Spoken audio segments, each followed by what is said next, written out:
Hello, my name's Ian Andrews and I'm a visual artist collaborating with a particle physicist, Professor Kostas Nikolopoulos from the particle physics group, excuse me, at the University of Birmingham and also now with Hamburg University. And the first question legitimately you would ask is, why on earth would a particle physicist and a fine artist be collaborating? And why would a visual artist be interested in particle physics?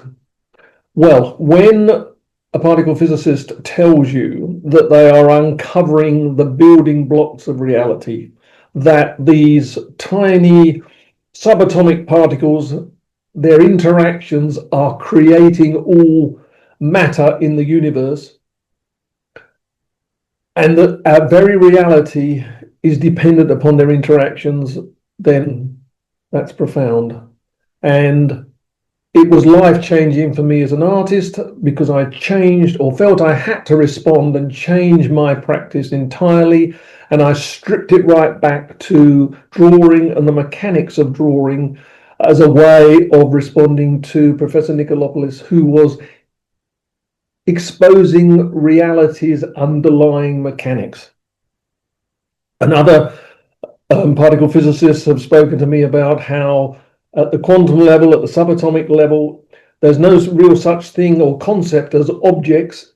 Everything is events, everything is interaction, everything is vibration and movement, a choreography, if you like, that is creating the world in which we live and the universe, the broader universe.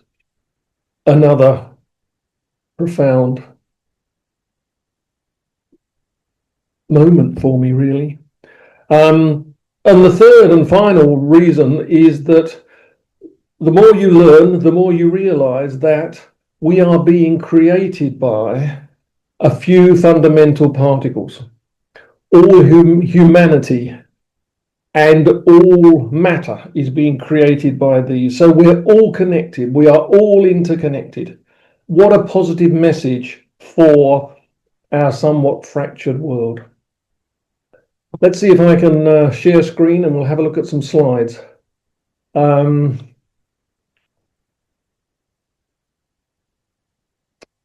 we go. Slideshow and first slide. So this is my collaborator. I mean, I work with a range of scientists, but this is where it all began with Professor Kostas Nikolopoulos. And I'd just like to take this opportunity to thank him for his support, for his continued encouragement and his time. He's an experimental physicist, strongly involved in the Higgs boson discovery, if you know anything at all about particle physics, at CERN in 2012. CERN is the main detector where they shoot particles around a giant circular tube that's 27 kilometers wide and smash them together and analyze the resulting collision events. And he received the Blavatnik Award for Young Scientists because of his leadership of a team in that discovery. He's also won the European Research Council Public Engagement Award for, amongst other things, he's worked with myself as the sketchbook and the collider. How does it work? Well, at first, I was resident at the University of Birmingham, so I was able to make times to go and see him regularly at the university. It's subsequently carried on regardless, but the same process is involved. I will come to the uni to meet him. He will come to the studio. He's teaching me about particle physics. I'm teaching him how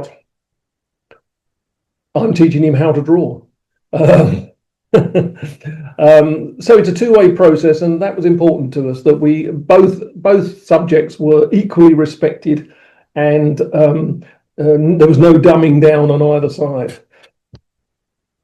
During our conversations, it became clear in the early stages that we were both exposing invisible processes and making the invisible visible. So I mean, science has been doing that for a long time, but of course, art, I feel, and surely we all agree, is about emotions, ideas, and insights, which have to be given form through marks made and materials manipulated. And as I said at the beginning, the way I responded to these revelations about particle physics was to strip my practice right back down from a very complex way of working with many different techniques to the elements of drawing, which was my fundamental language, if you like, and look for equivalence between the language and mechanics of drawing, point moving to become line, moving to become shape, and find equivalence to the fundamental particles that have mass, charge, and spin, and their interactions via the strong, weak, and electromagnetic forces. And because I needed interaction, because they're events and not objects, as I mentioned earlier, I developed a style of drawing that was diagrammatic, but also about constant interaction.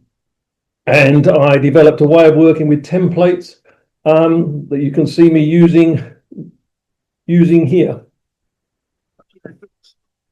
The different pens that I use and different materials that I use create completely different. So there's a constant interaction going on with the template and the drawing. Instantly interactive movement is taking place. The other thing I had to do, I constantly challenged myself about the materials I was going to be using, and in some cases use some quite strange things. This is a drawing machine that is made by another artist called Jacob Carter that appears in my latest exhibition, programmed to draw certain things. The Zoom films on record are a little bit jerky, I'm afraid. Then, of course, I used an electric drill in some cases to get a different quality of mark. And finally, another thing I used was the electric toothbrush. Well, at least it's a brush. All of these things gave me different qualities of mark that I could use as equivalents to the different particles and the different particle characteristics that Professor Nikolopoulos was introducing me to. And there, I'm working in the drawings. I don't pin them up and work on them right way up, but there's no such thing. The particles are not orientated in space. They don't know which way is up, right way up, left or right, front and back. So I work usually on the floor, and if I'm working on the large scale, I will just literally crawl through them.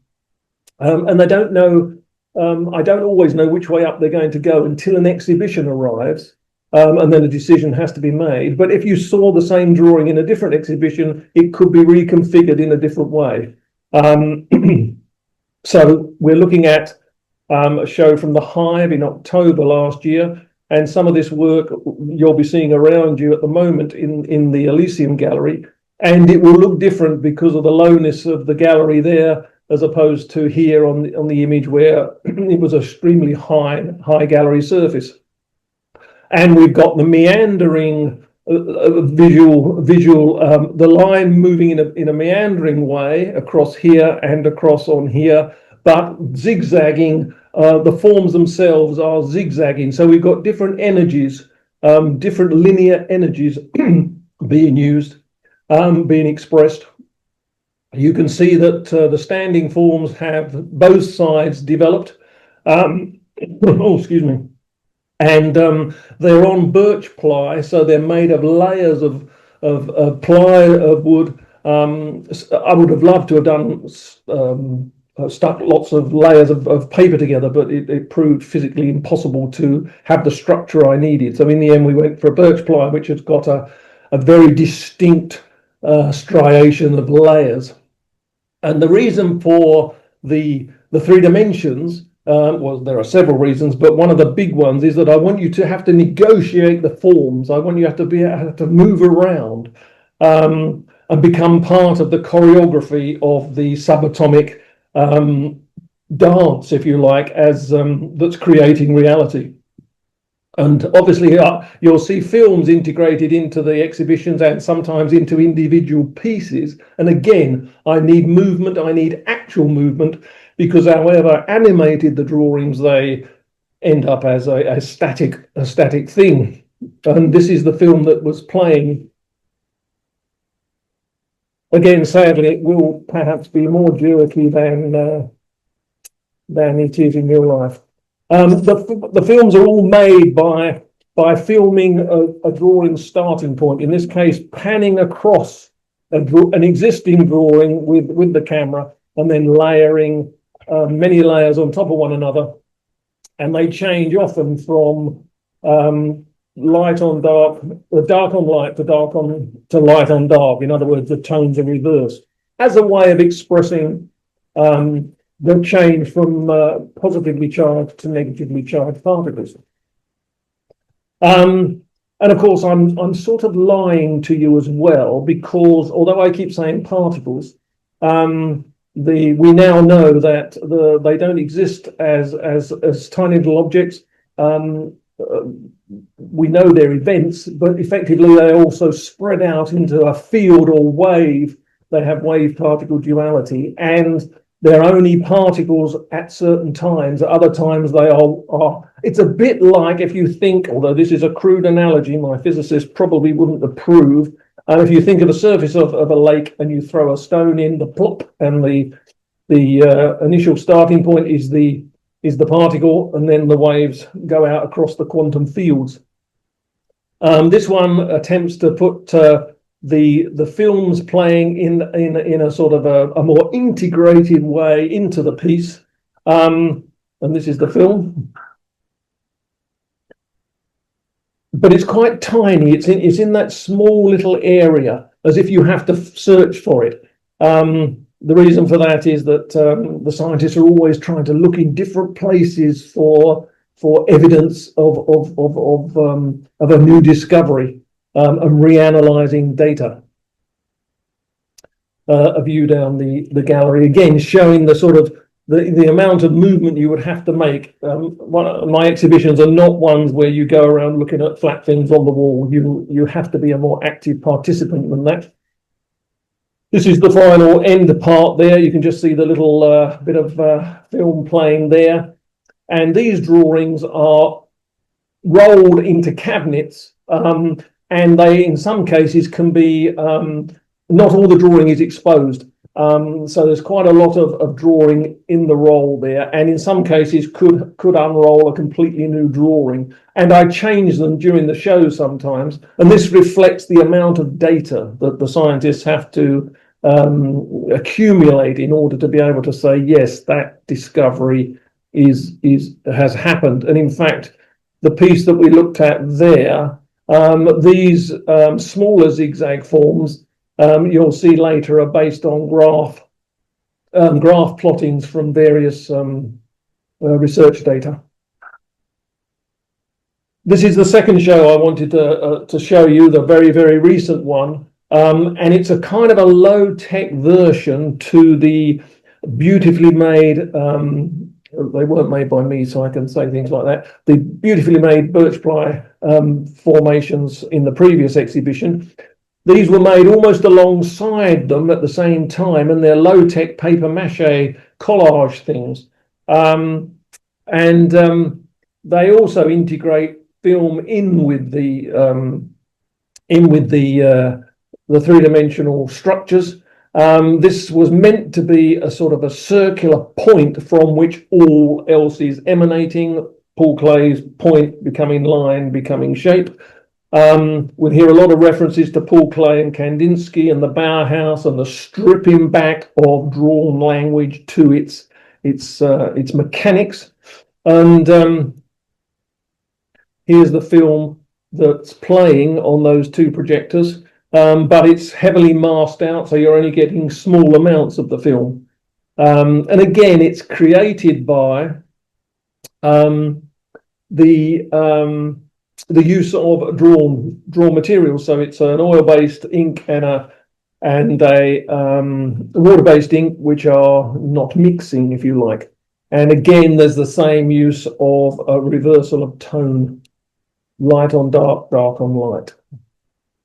So these are the structures are based on cave forms, but you can see that they're really in actuality a roll that's or roll of paper that spewed its contents heavily collaged onto the floor, and three-dimensional paper mache forms are emerging from that. And that's because my physicist is making subterranean underground detection experiments looking for dark matter.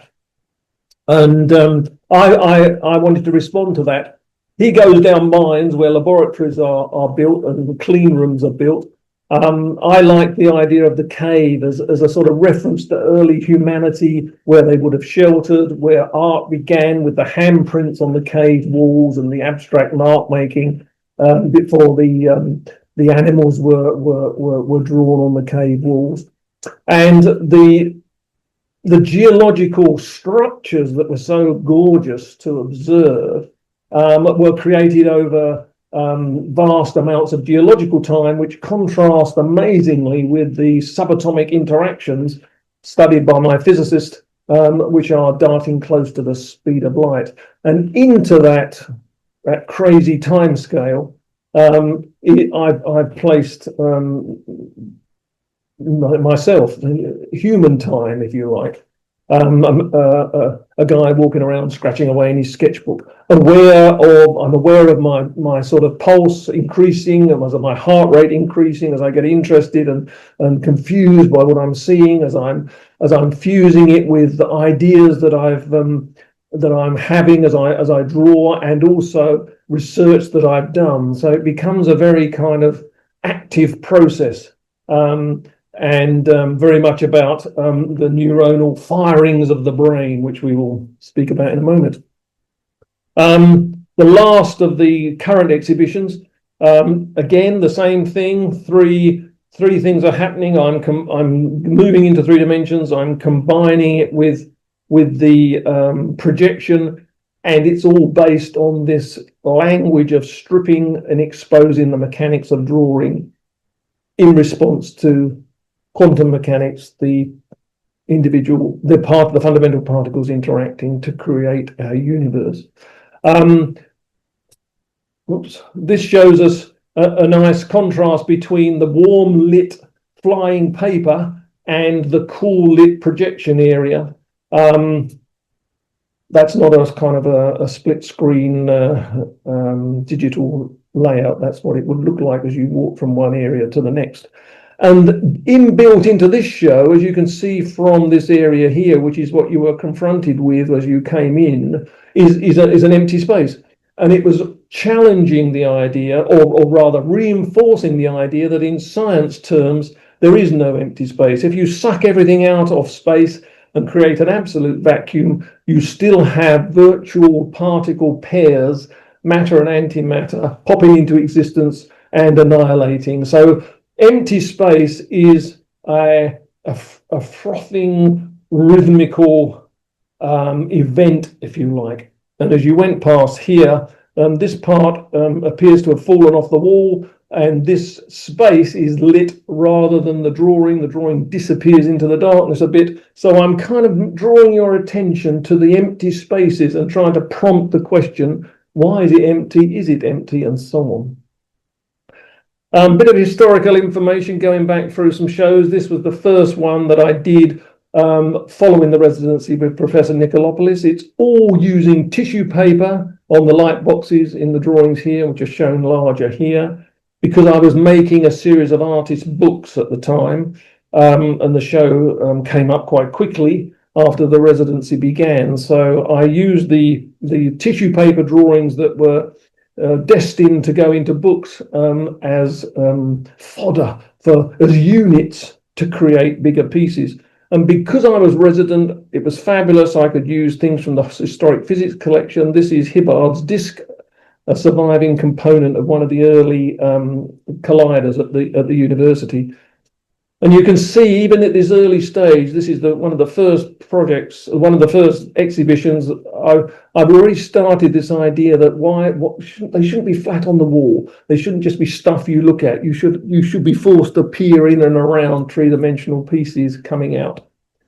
This is one of the books. It's a drawing of a book on a book. That's getting a bit meta, I know, but That's how it started. And interestingly, well, interesting for me, the idea of a flying pages maquette was produced and proposed for that exhibition, which I've only just got around to realizing in real life, as you saw.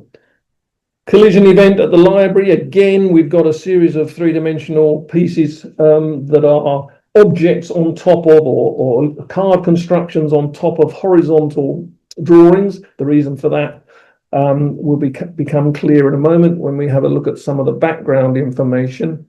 And again, we've got paper that's twisting and bending off the surface, inviting you to peer underneath, and more technical looking constructions on the top of that one. And these are, if you like, just as that film we looked at, it's got oil-based and water-based interactions creating those elements against the purely drawn elements. This book is quite interesting in that it only uses the tiny edges, the very edges, purely because my physicist said I'm designing a new computer program. I'm going to tell it to look at existing data in a different place. And I thought, because I was making a series of books at the time, I'm going to make some books where the information is not where you expect it to be. I thought that was a nice response. This is one of the lightbox pieces with the 3D pens, sort of extruded plastic, which again led to a series of films. I'll turn the sound up a bit.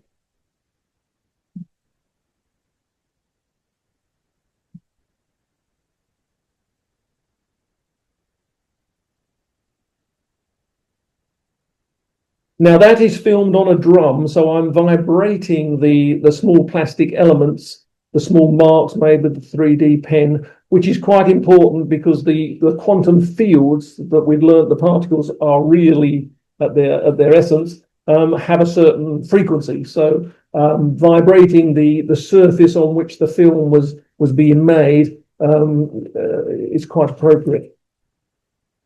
This was a show in Devon at Studio Kind, where I was able to create huge drawings, 5 meters square.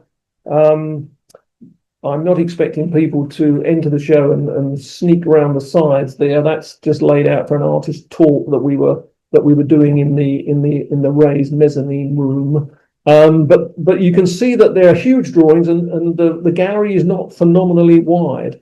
Now, they're huge because you're going to see some detectors at CERN, at the Large Hadron Collider, the circular structures where they fire the particles together and collide them. And you're going to see some of the detectors, and this is based on Atlas, and they are huge. And effectively, this is where the beam would come, where the particles would be.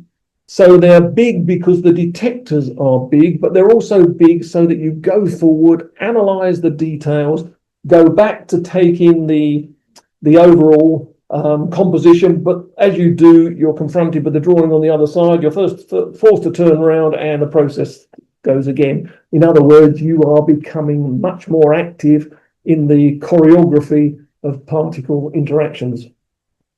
And this is a picture of Laura and David installing them, and it will become clear why I love that photograph so much in a moment when we look at and go down the CERN tunnels, as it were. This was at the Beacon, a much different space. I couldn't go big, but I could go long. And there are other particle colliders, which are called LINACs. They're linear ones where they fire a particle at a stationary target instead of whizzing them around and getting more energy. So they're earlier been pretty much superseded by the circular colliders. And it's also where I tried to integrate film on a screens rather than in projection, so that the screen becomes part of the drawn elements. Showing a moving film.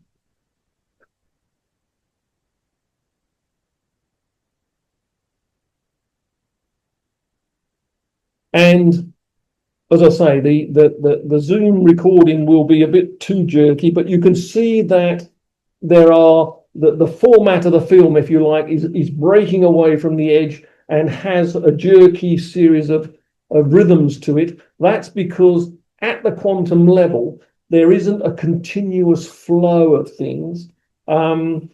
Quantum means quantity, and at the subatomic level, things have fixed quantities and jump between them, energy levels that they jump between, rather than a continuous cause leading to an effect. It's very jerky and jumpy, hence quantum jumps that were freak people out for a while.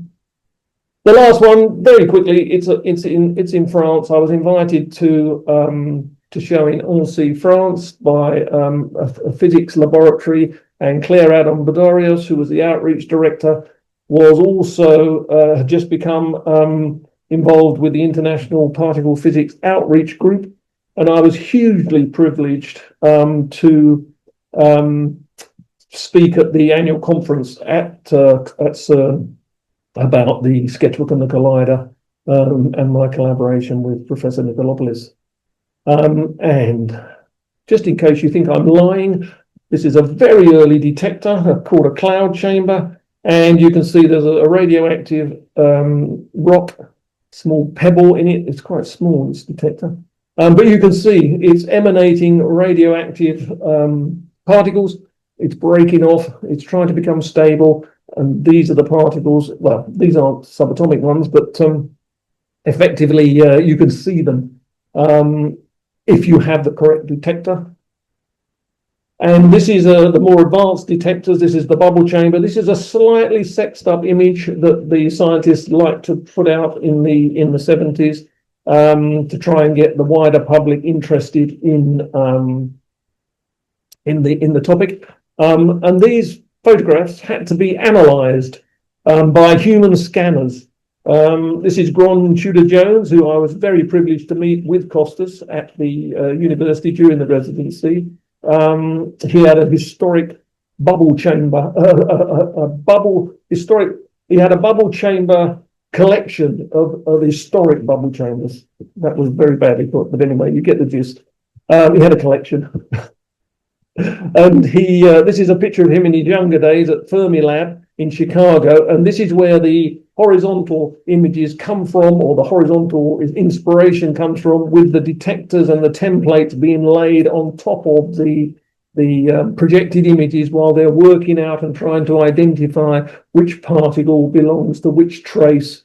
It wasn't easy. You had to be trained, and they used templates that they laid over the top of the projections to try and work out which particle it was. And I loved the idea that I was using templates to create equivalence in drawing, and they were using templates to identify the existing particles.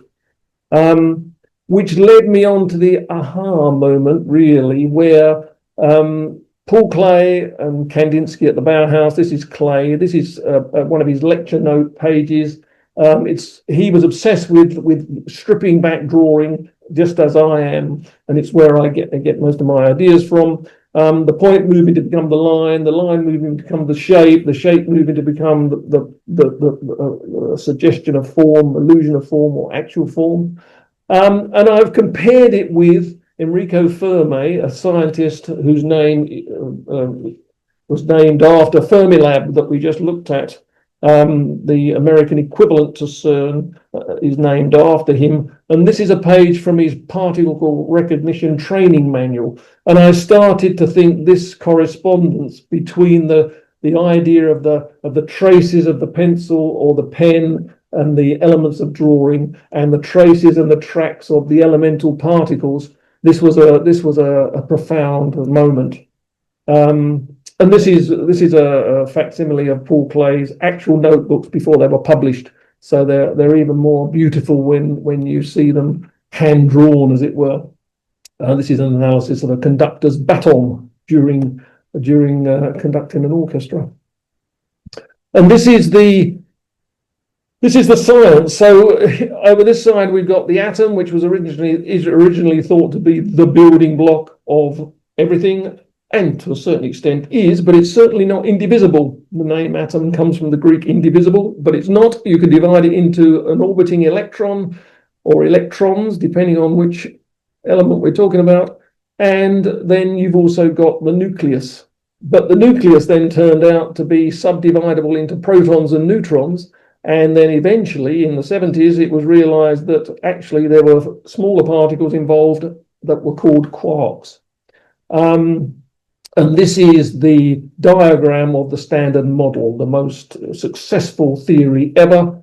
The Higgs boson over here, that Kostas was instrumental in finding, was the final piece of the Standard Model puzzle, if you like, that confirmed that this was all correct. They predicted that there should be a Higgs particle because they needed a Higgs field through which other particles would travel and gain mass by their movement through that field. And so we've got the quarks and we've got the leptons. And we are mostly made up of up and down quarks and electrons. These are the neutrinos, which barely have any mass at all. These are the slightly more massive versions of the electron, the muon and the tau. And then we've got the force-carrying particles, the gluon that confines the quarks with the strong force, the photon that carries the electromagnetic force and shows us visible light in a certain wavelength of its frequency of its energy. And we've got the Z and the W bosons, which handle the weak force, which is manifest in radioactivity decay, like our particle in the cloud chamber. And this is CERN. So you can see the Alps, you can see the city of Geneva, the French border somewhere about here, and this is a 27-kilometer, 100-meter deep tunnel in which and around which these particles are sped and then collided. And you can see here are the detectors, and this is Atlas here. And here's why I got so excited when I saw Laura and Richard up the gantry putting my drawings up, because here we have Atlas that the drawing was based on, and here we have people on the gantry doing repairs during the winter shutdown. And I think the connection is fairly obvious. The UK has a deep underground science facility as well at Borby, near Scarborough, north of Scarborough. And this is some spherical detectors that are being made at the University of Birmingham and then taken up there, which are known as dark spheres, slightly Star Trek-ly and threateningly. But less worryingly, they are looking for WIMPs, which is an acronym for weakly interacting massive particles. That's what they've worked out the dark matter particles have to be. And you can see that if we just remember the collage paper mache exhibition we looked at earlier, I said the spherical forms were based on something, and they're based on these spherical counters, these proportional counters that search for dark matter. A few heroes, not artistic ones, that would be too obvious, and you probably know them: Paul Klee, Kandinsky, and all the rest of it. Some scientific ones who are crossover figures, if you like, and who use or want to visualize rather than just collect data, although obviously collecting data is crucial. But this is Santiago Ramon y Cajal, a scientist, a neuroscientist, Spanish, obviously, from the late 1800s or mid 1800s to the early. Well, he died in 1934. Fascinating guy. Wanted to be an artist, but his father, trained in medical matters, wouldn't sanction it. But nevertheless, he became proficient in photography and sketching, and took photographs using very early photographic techniques. Remember, we're talking about the late 1800s here. Photography hadn't long been invented as a process. And he sliced through the brain and dyed the brain and took photographs. And then from the photographs and from looking at the microscopic slides, he made exquisite drawings, which were not meant to be art as such, but he was trying to understand how the brain works, and won the Nobel Prize in 2000 in 1910. Another figure, a massively important figure, Richard Feynman, famous for the Feynman diagrams, which are not a picture of what's happening, but a guide to calculation. But it's interesting that he found it more useful to have it as a visual thing rather than a sheet of figures. And I love the way that this small sketch here, where he is working out the diagrammatic method, could easily be a Paul Klee analysis of the movement in a square or something. And he kept sketchbooks actually of observational drawings that he made, but this is obviously a doodle at a conference on the back of some sort of piece of paper with something stamped on it, where he's obviously got bored and started to draw the back of the guy's head. But he was a fascinating character, again, someone who wanted to see and understand as well as accumulate data. Let's go here for that. There we go.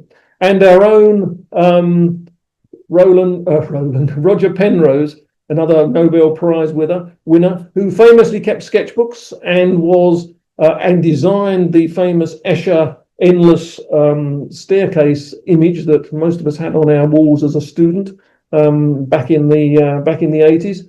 And it is laughingly said that he won the Nobel Prize for this diagram because the amount of text with the paper was quite tiny. And I think it's to do with black holes and how if you have a gravitational collapse, black holes become inevitable. But another one who wants to see as well as analyze data.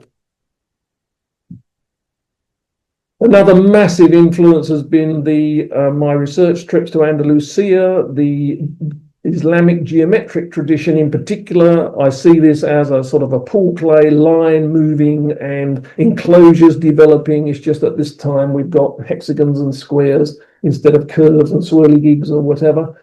And I'm fairly certain that the grills and light that I saw in the mosques and buildings, the Islamic buildings in Andalusia, were a major influence on my wanting to use projection and light in my pieces, as well as being logical in terms of responding to the constant particle interactions.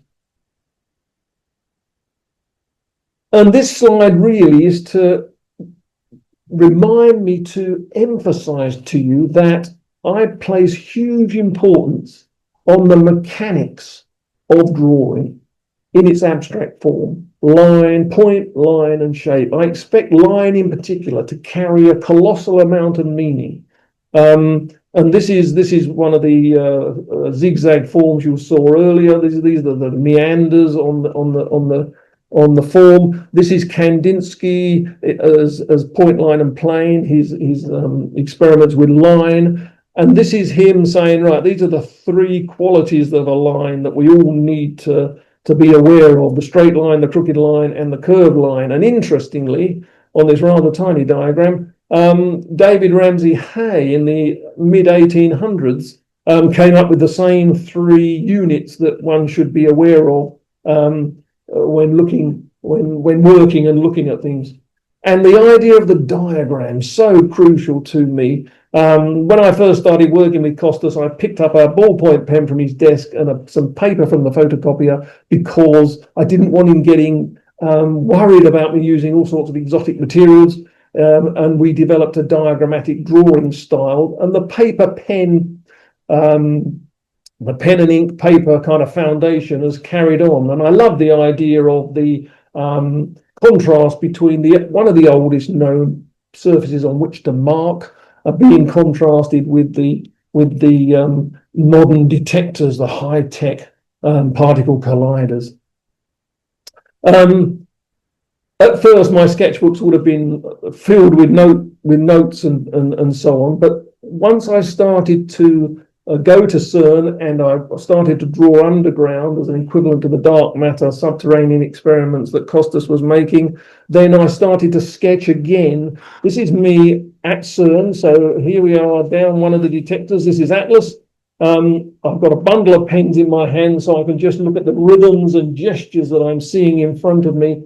And as Clare Anderson, the physicist who brought me over to France, a huge shout out to her as well for her support. This is her panning across from me sketching to show you the sheer volume and majesty of the thing. This is where the beam would go through the middle here, where the particles would be colliding. And this is me drawing down the caves, looking at the fluting and gorgeous rhythmical rock work that's taken vast geological periods to form, in complete contrast to the subatomic interactions that are actually creating them. And I became fascinated by linear diagrammatic depictions of things, and also increasingly interested in the brain and neuronal networks. This is obviously an EEG. This is a seismograph showing the shaking of a whole area. Not while I was down the cave, I'm glad to say. So another residency at the university, working with Clare Anderson and her team this time, looked at neuronal disruption and how that can lead to neurological conditions. And as an epileptic, I was interested in that, and also because my mum had dementia.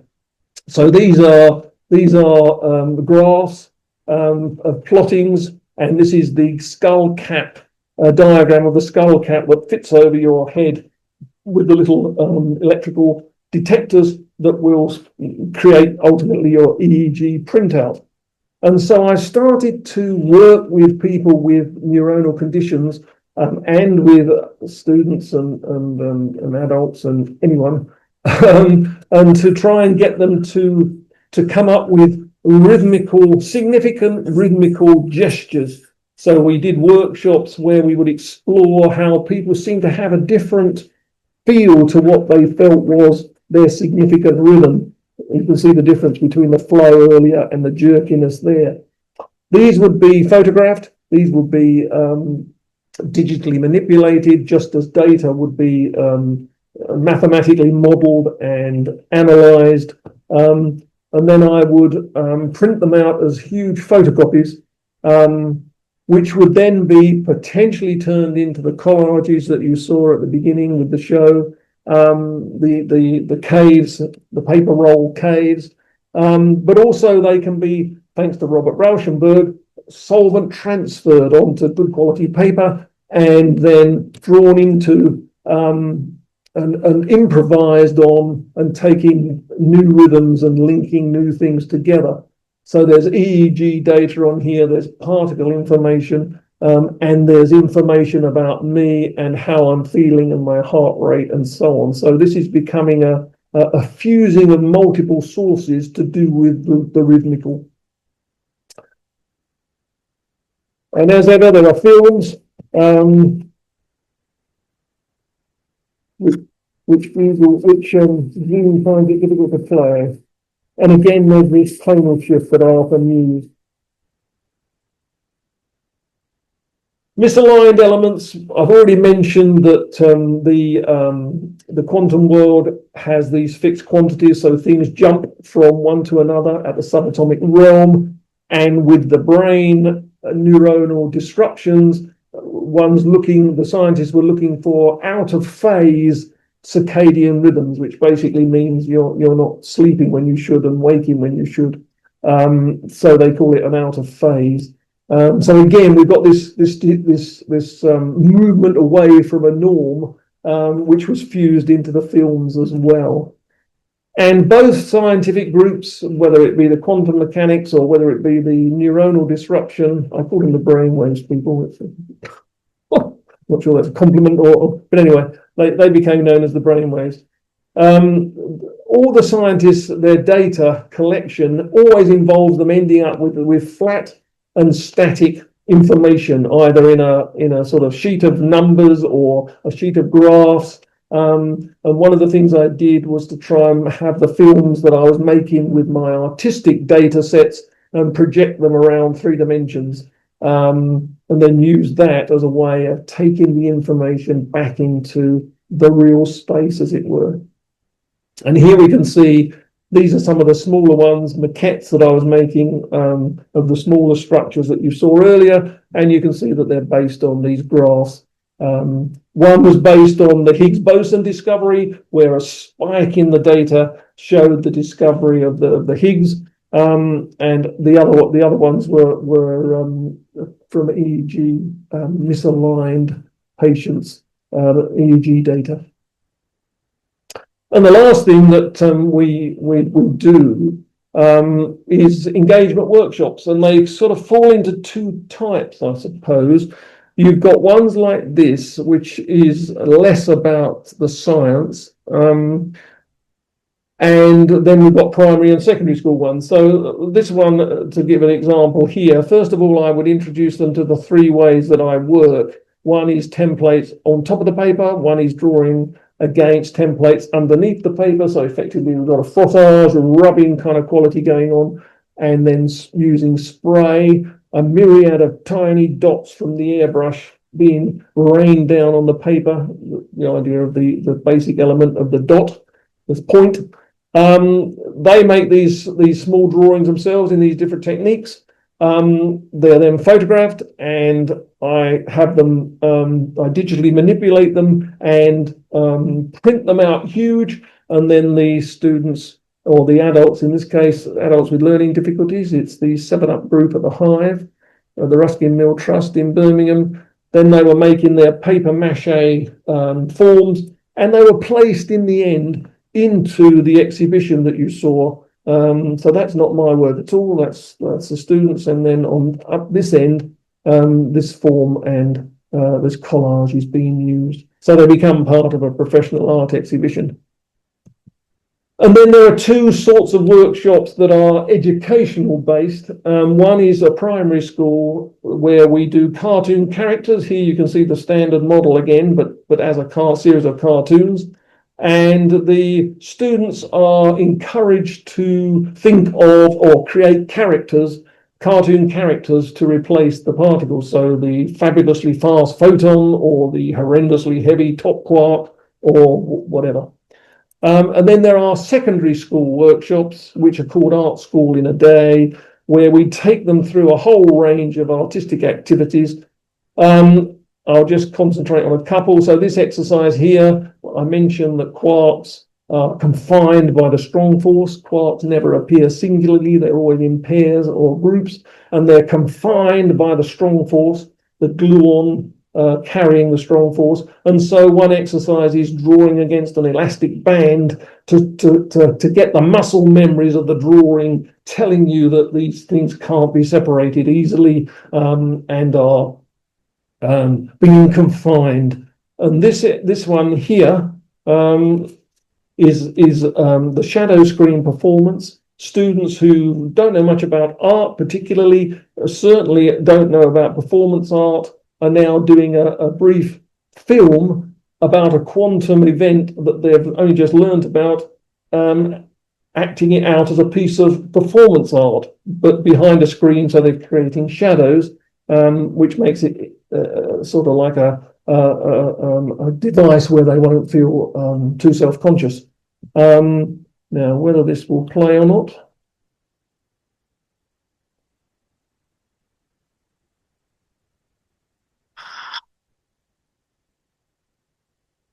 So this is a collision event. There we go. This is a particle decaying, and as it decays, two new particles are created. And this is two quarks confined by the strong force, or the gluon.